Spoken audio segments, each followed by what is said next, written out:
Hello dear friends, ഇന്നൊരു dinner പ്രിപ്പറേഷനാണ്. ചപ്പാത്തിയും കടലക്കറിയും. ഒരു ഈസി കടലക്കറിയാണ്. അതായത് കുതിർത്ത് വെച്ച കടല, കുറച്ച് ക്രഷ്ഡ് ജിഞ്ചർ ഗാർലിക്, പിന്നെ കുറച്ച് ചോപ്ഡ് ആനിയൻസ്, പിന്നെ 2 ടൊമാറ്റോസ് ജസ്റ്റ് ഹാഫായിട്ട് കട്ട് ചെയ്തത്, പിന്നെ കുറച്ച് സോൾട്ട്, ടർമറിക് പൗഡർ, ആവശ്യത്തിന് വെള്ളം, പിന്നെ അത് അടച്ചു വെച്ചപ്പോഴാണ് ഓർത്തത് കുറച്ച് തേങ്ങാക്കൊത്തും കൂടി ചേർക്കാവുന്നത്. അപ്പോൾ ഈ കടലക്കറിക്കകത്ത് തേങ്ങാക്കൊത്തിടുമ്പോൾ അതൊരു പ്രത്യേക ടേസ്റ്റാണ്. അപ്പം കുറച്ച് തേങ്ങാക്കൊത്തും കൂടെ ചേർത്തു. തേങ്ങാക്കൊത്ത് എപ്പോഴും ഫ്രീസ് ചെയ്ത് വെച്ചിട്ടുണ്ട്, അപ്പോൾ അതുകൂടെ കുറച്ച് ചേർത്തു. അപ്പം അത് കുക്കറിൽ വേവിക്കാൻ വേണ്ടി ഒരു സ്റ്റൗവിലോട്ട് മാറ്റിയിട്ട് അപ്പുറത്തെ സ്റ്റൗവിൽ ചപ്പാത്തി ഉണ്ടാക്കുവാണ്.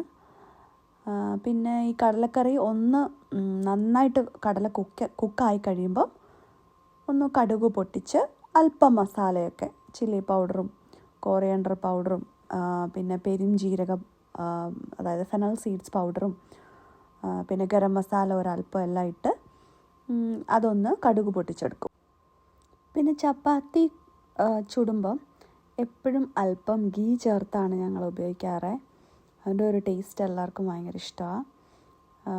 അപ്പോൾ ഒരിച്ചിരി ചുട്ടങ്ങോട്ട് വെക്കുമ്പം കാസറോളിനകത്തോട്ട് ചുട്ട് വെക്കുന്ന സമയത്ത് ഒരല്പം ഗീ ചേർത്ത് വെക്കാറുണ്ട്.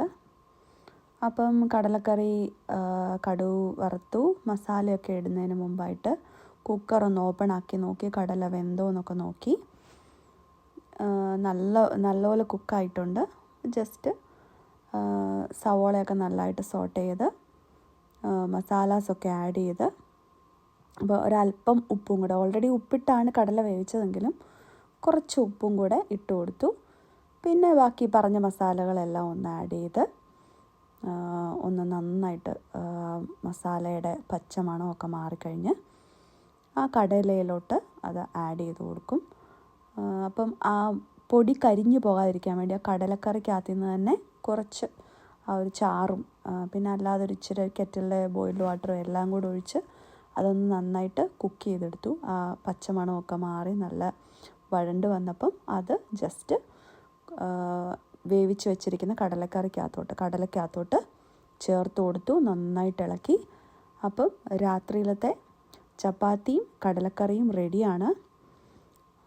അപ്പം എല്ലാവരും ഈ ചാനലൊന്ന് സബ്സ്ക്രൈബ് ചെയ്യണം. Please support. Thank you so much. By.